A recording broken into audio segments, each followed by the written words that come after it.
Perkenalkan, nama saya Berliana Wardatu Zakiyah dengan NIM 18130310034. Di sini saya akan membahas tugas yang diberikan oleh dosen saya, yaitu meresum sebuah artikel yang berjudul Masalah dalam Mengajar Topik Reaksi Redoks, Tindakan dan Konsepsi Guru Kimia.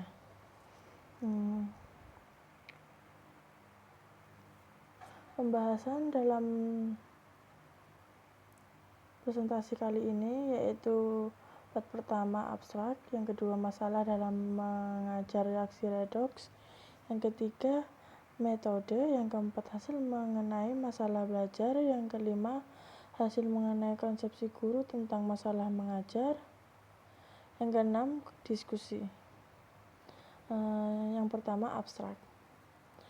Abstrak sampai saat ini studi tentang masalah pengajaran tentang materi pelajaran sains masih langka. Meskipun ada banyak studi tentang tindakan dan konsepsi guru didokumentasikan oleh Clark dan Peterson pada tahun 1986 dan White dan Tischer pada tahun 1986, sebagian besar deskripsi yang diberikan tidak demikian terkait konten. Dengan demikian, sedikit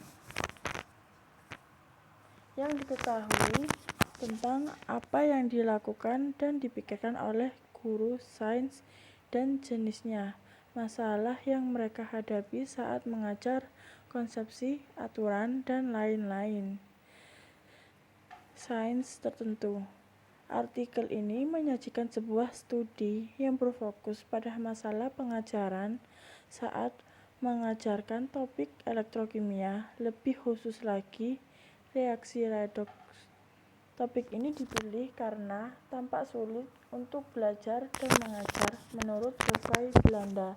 Siswa dan guru mereka menempatkan elektrokimia sebagai salah satu topik tersulit dalam kimia sekolah menengah kurikulum De Jong pada tahun 1982. Yang kedua, masalah dalam mengajarkan reaksi redoks. Masalah pada artikel ini yaitu tindakan dan keyakinan guru yang pada gilirannya dapat berkontribusi pada peningkatan kimia coba latihan di kelas. Yang selanjutnya, metode yang digunakan pada artikel ini yaitu kurikulum VWO atau pendidikan pra-universitas, termasuk kursus kimia 4 tahun kelas 9 sampai kelas 12. Topik reaksi redoks adalah yang pertama diajarkan pada siswa kelas 11 usia sekitar 17 tahun. Yang kedua, penelitian ini dirancang sebagai studi kasus. Data penelitian terkait konten masalah pengajaran diperoleh dari observasi dan rekaman kimiawi pelajaran. Data penelitian tentang konsepsi guru diperoleh dari semi-struktur wawancara dengan guru. Selanjutnya, konten buku teks. Yang pertama, guru terlibat. Yang kedua, konteks buku teks. Yang ketiga, pengumpulan data kelas. Yang keempat, analisis dari kelas protokol. Yang kelima, pengumpulan data wawancara terhadap guru yang terlibat. Yang keenam, analisis dari protokol wawancara. Yang pertama, guru terlibat. Di sini menggunakan dua guru kimia terlibat dalam proyek tersebut. Orang-orang ini dipilih untuk mewakili rentang pengalaman tertentu. Yang pertama, guru senior, dan kedua, guru junior. Pada guru telah mengajar kimia masing-masing selama 13 dan guru kedua 6 tahun. Pengalaman mereka dalam mengajar elektrokemi atau percobaan diperoleh selama 12 sampai 5 tahun masing-masing. Guru junior menggunakan buku menggunakan buku teks umum yang berpengalaman selama 12 tahun, sedangkan guru junior menggunakan buku lain teks umum yang berpengalaman selama 1 tahun. Topik reaksi redoks yang diajarkan di kelas yang berjumlah sekitar 30 siswa. Yang kedua, konten buku teks.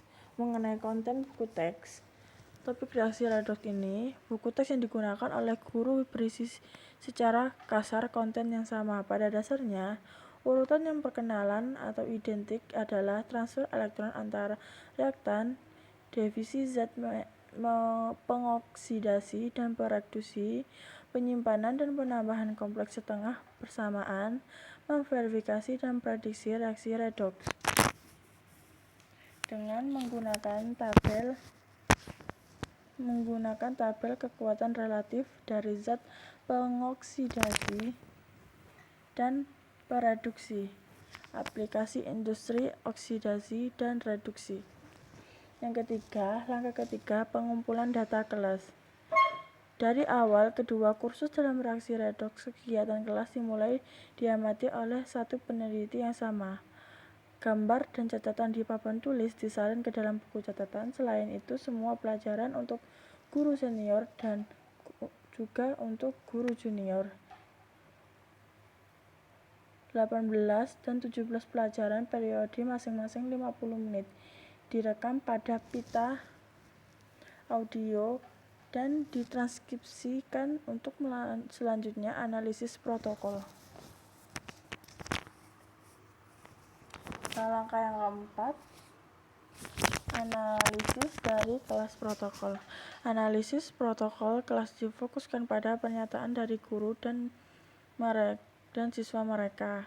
Yang pertama, sejumlah kesulitan konseptual yang dialami oleh siswa didedukasikan diskusi bersama. Kesulitan utama siswa diklasifikasi ke dalam 4 kategori model perubahan konseptual Posner. Selanjutnya, dan sejauh mungkin diklasifikasikan kesulitan terkait dengan kegiatan mengajar seperti yang disimpulkan dari diskusi kelas yang menolong ERS. Akhirnya, untuk setiap kategori kesulitan belajar, 2 kategori utama kegiatan mengajar ditentukan. Kegiatan mengajar ini disebut masalah mengajar. Yang langkah kelima, mengumpulkan data wawancara.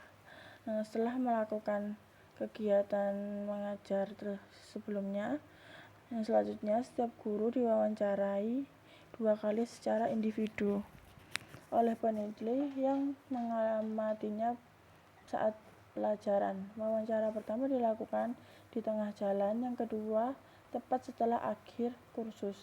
Dalam kedua kasus tersebut, guru diminta untuk menjelaskan strategi mengajar mereka, menjelaskan pilihan mereka dalam proses pengajaran, dan mengevaluasi praktik kelas mereka untuk menstimulasi refleks mereka. Beberapa pertanyaan mengacu pada protokol episode dari ruang kelas mereka sendiri praktek, melibatkan masalah pengajaran. Jawaban guru direkam dalam kaset dan kemudian ditranskripsikan.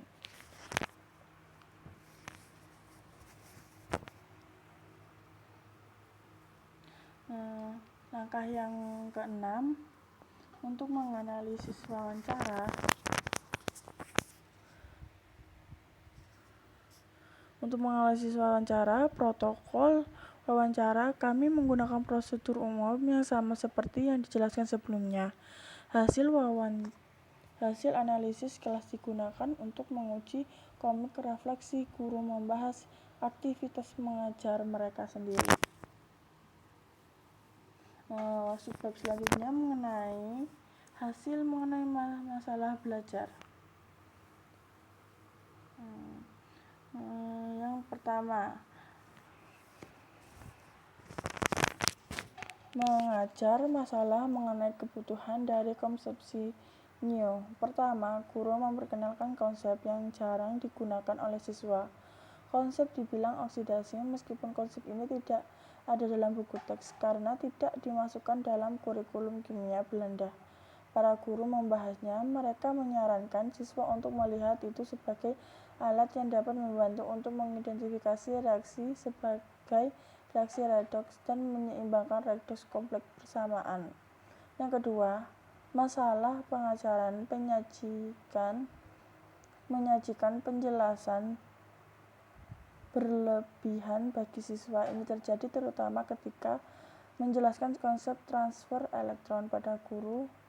Para guru gagal untuk memicu kebutuhan untuk para siswa untuk mengubah konsepsi mereka. Yang selanjutnya, mengajar masalah mengenai kejelasan dari konsepsi new. Dua kegiatan pengajaran utama yang gagal merangsang siswa untuk mempertimbangkan konsepsi baru Tians sebagai dimengerti akan disajikan secara singkat berikut. Pertama-tama, setiap guru ingin memperkenalkan konsepsi dengan melakukan, namun mereka sebelum waktunya memberi tahu siswa apa yang harus mereka amati dan yang mana penjelasan sesuai dengan pengamatan ini. Yang kedua, dari masalah pengajaran terdiri dari menggunakan satu set dari kata-kata eksperimen yang kurang tepat bagi siswa. Ini merupakan terjadi saat mendeskripsikan zat pengoksidasi atau pereduksi. Yang selanjutnya, yang ketiga, pengajaran masalah mengenai masuk akal dari konsepsi new. Dua kegiatan pengajaran utama yang gagal merangsang siswa untuk mempertimbangkan konsep baru Tian sebagai dimengerti akan disajikan secara singkat berikut. Pertama, setiap guru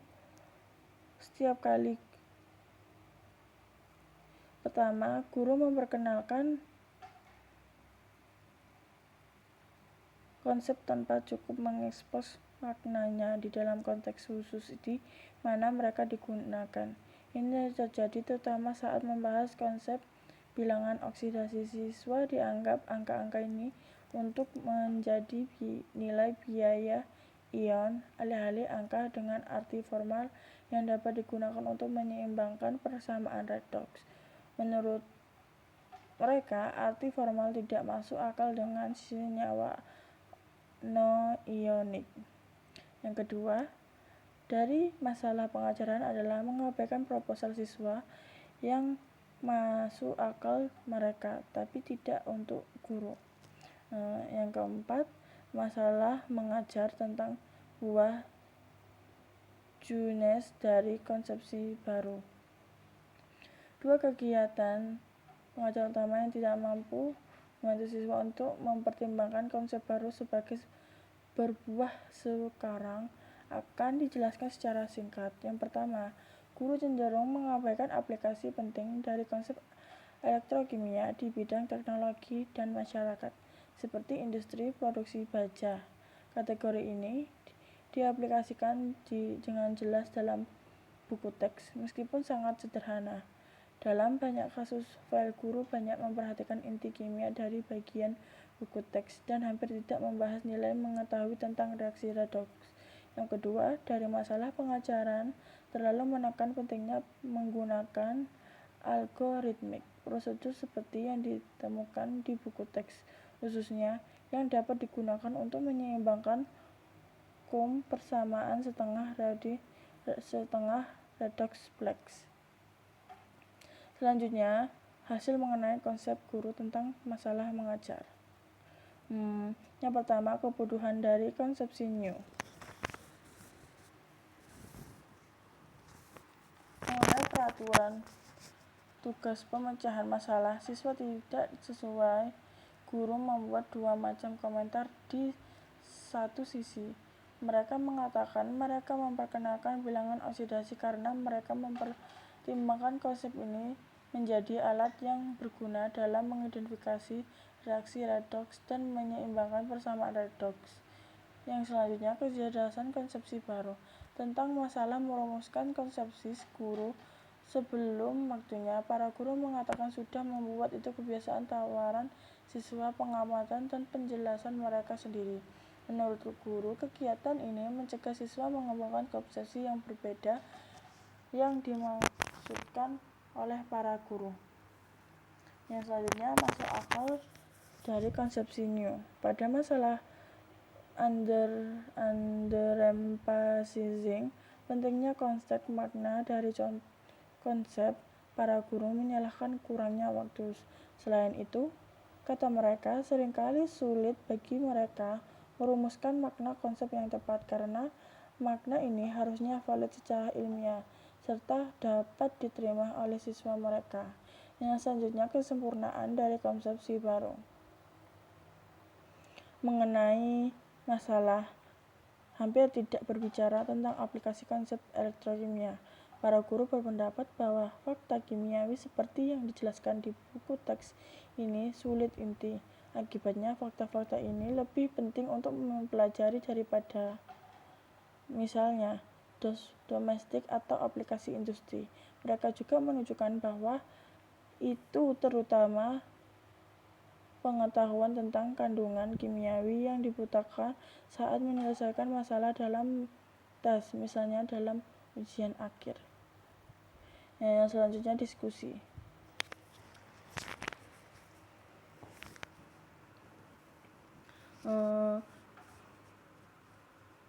Pada tahap diskusi membahas tentang hasil ini mengkonfirmasikan bahwa topik reaksi redoks sulit tidak hanya untuk dipelajari tetapi juga untuk mengajar. Studi tersebut mengungkapkan sejumlah masalah pengajaran khusus yang muncul dalam pelajaran dua guru kimia. Masalah-masalah ini sama mewakili berbagai macam kegiatan pengajaran. Kegiatan ini dapat diklasifikasikan ke dalam 4 kategori dengan menghubungkannya dengan 4 kondisi belajar didalikan oleh Posner et al. Pada tahun 1982. Tidak belajar didalik. Tidak setiap masalah mengajar adalah masalah guru. Kesimpulan ini menggarisbawahi kebutuhan terkait konten pelatihan guru untuk membuat guru menjadi sadar akan masalah pengajaran dilaporkan. Kemudian, hal ini juga luar biasa bahwa salah satu dari masalah pengajaran dalam mengajarkan sebuah konsep yang seharusnya tidak diajarkan, yaitu bilangan oksidasi. Lebih dari 10 tahun lalu, konsep ini telah dihapus dari kurikulum sekunder Belanda dan buku teks karena menurut Badan Pengembangan Kurikulum itu berlebihan. Yang selanjutnya, menurut kami, penjelasan penting juga meliputi kesulitan yang tidak diperhatikan oleh guru, mengacu pada keahlian materi pelajaran guru. Berdasarkan keahliannya di bidang kimia, maka guru cenderung mengajarkan topik reaksi redoks pada tingkat setinggi mungkin berdasarkan keahlian dalam kimia sekolah, yaitu kimia berdasarkan yang dijelaskan dalam kurikulum dan buku teks. Guru cenderung kurang memperhatikan saran bahwa siswa tentang arti, konsep, dan prosedur siswa dalam memecahkan masalah. Yang selanjutnya, hasil penelitian ini sebagian besar sesuai dengan laporan kami tentang konsep ambivalen dari keduanya guru tentang praktik kelas mereka sendiri, terutama kegiatan penyajian super penjelasan yang lancar, mengabaikan konsep alternatif siswa, dan merumuskan secara prematur konsep mereka sendiri. Korespondensi dekat yang diuraikan sebelumnya menunjukkan bahwa ajaran tersebut, masalah, dan komentar guru yang dilakukan dalam penelitian ini dapat dianggap sebagai contoh aktivitas dan kepercayaan guru kimia. Terima kasih telah